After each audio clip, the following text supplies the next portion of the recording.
Hello guys, good afternoon. For this video, meron tayo dito Glock 18 WE. Okay, so custom or yung ating Force Edition.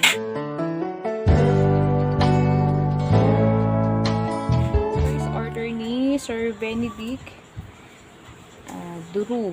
Ayan. So, yung mga order, before namin sila pinapack, isa-isa tinetest muna natin, check muna natin yung unit para pagdating sa client, good na yung unit nila.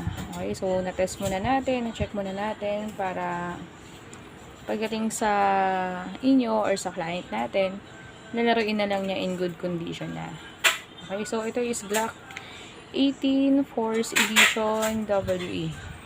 Okay, so siyempre, si Glock 18 meron tayong switch selector na semi-mode and full auto.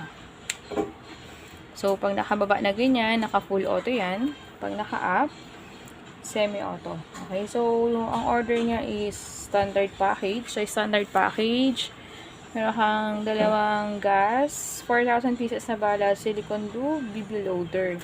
And, nag-additional din si sir ng suppressor, or mas kilala natin na silencer.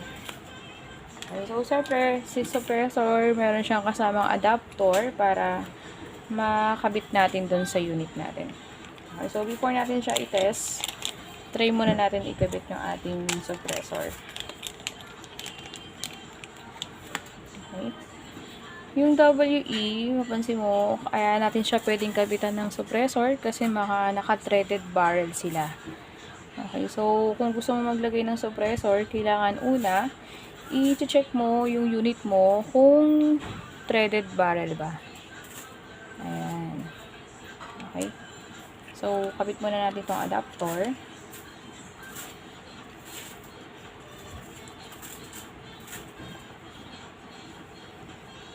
Okay, then, kabit natin yung ating suppressor.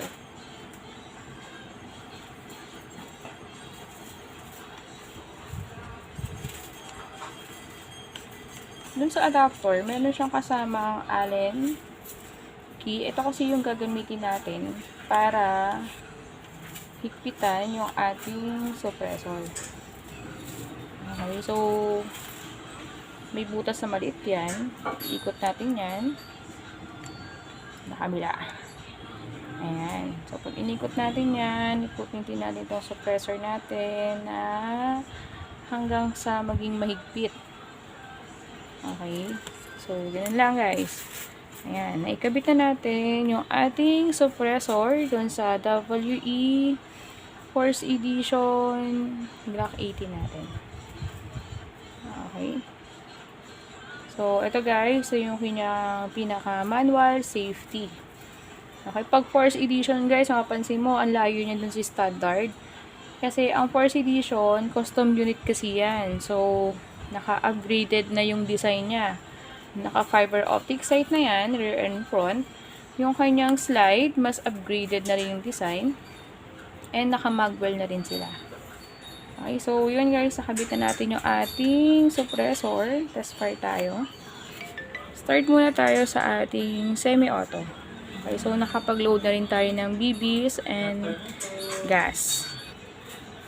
Okay, test fire tayo. Start tayo sa semi-auto. So, nasa taas yung ating switch selector.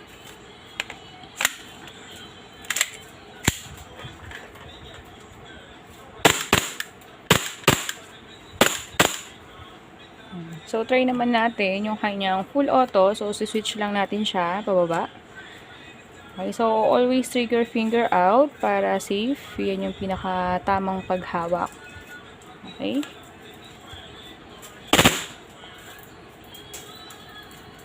So, pag naubusan siya ng bala, nag-slide lock ng ganyan. Sa airsoft, first move, tanggalin natin yung magazine. Kasi sa airsoft, nasa magazine yung power niya. So, baba natin to. And trigger for hammer down. Yun.